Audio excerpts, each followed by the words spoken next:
Palestina tidak akan bisa dibebaskan selama negara-negara di dunia dan Palestina sendiri masih menggunakan nation state. Video ini akan panjang, jadi aku mohon simak baik-baik sampai dengan selesai dengan hati dan pikiran yang bersih agar kita bisa membaca persoalan Palestina dengan jernih. Pertama, dasar konsep nation state adalah nasionalisme yang merupakan ikatan yang paling lemah secara intelektual. Ian Adams dalam bukunya Political Ideology Today menyebutkan nasionalisme lebih didasarkan pada aspek emosi atau sentimen, bukan pada aspek intelektual yang mengajak manusia berpikir secara jernih dan rasional. Nasionalisme membutuhkan banyak hal yang bersifat rekayasa atau artifisial, berupa simbol-simbol untuk membentuk suatu identitas nasional, lagu kebangsaan, bendera nasional, bahasa nasional, dan lain-lain. Termasuk simbol semangka yang sedang viral, ternyata itu adalah simbol nasionalisme atas Palestina. Padahal Palestina tidak bisa bebas dengan ikatan yang lemah seperti nasionalisme. Kedua, tidak jelasnya pengertian nation atau bangsa. Konsep bangsa sebenarnya lebih kepada mitos atau imajinasi, bukan sebagai realitas faktual, serta memiliki pengertian yang berbeda-beda.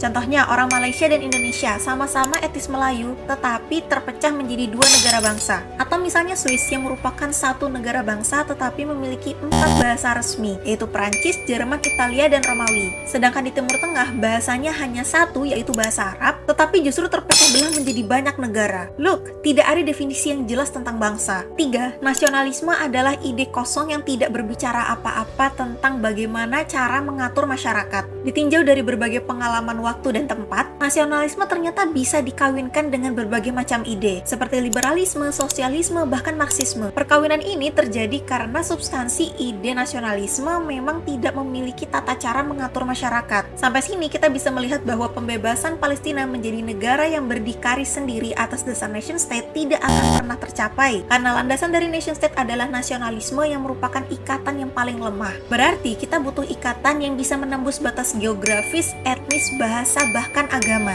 Dan ikatan itu adalah ikatan akidah Islam yang menjadi landasan bagi daulah Islam atau khilafah. Makanya Imam Masjidil Aqsa menyerukan seluruh kaum muslimin untuk segera mendirikan khilafah agar bisa menyelamatkan Palestina, bukan menggunakan nation state.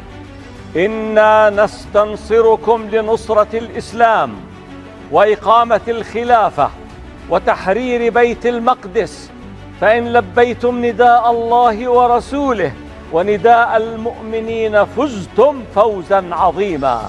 Karena hanya melalui khilafah aktivitas jihad bisa terlaksana dengan mengirimkan pasukan ke Palestina atas perintah dari seorang khalifah. Karena video ini panjang, aku bantu kasih kesimpulan. Nasionalisme adalah biang kerok perpecahan umat karena membangun fanatisme kebangsaan yang menjadikan kaum muslimin terpecah menjadi lebih dari 50 negara bangsa. Karena nasionalisme jualah yang menjadikan Palestina sampai hari ini belum bisa dibebaskan. Sedangkan kaum muslimin berdasarkan perintah Allah diwajibkan berserikat atas dasar akidah Islam dan harus mewujudkan ukhuwah Islamiyah yang dapat menembus batas geografis, etnis, bahasa, dan lain-lain.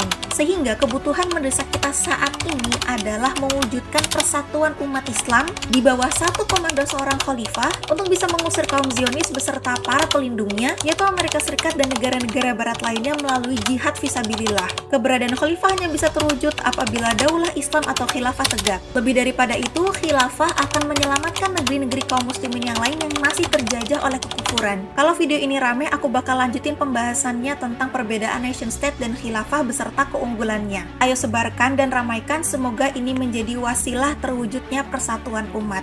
Jadi yuk sama-sama belajar.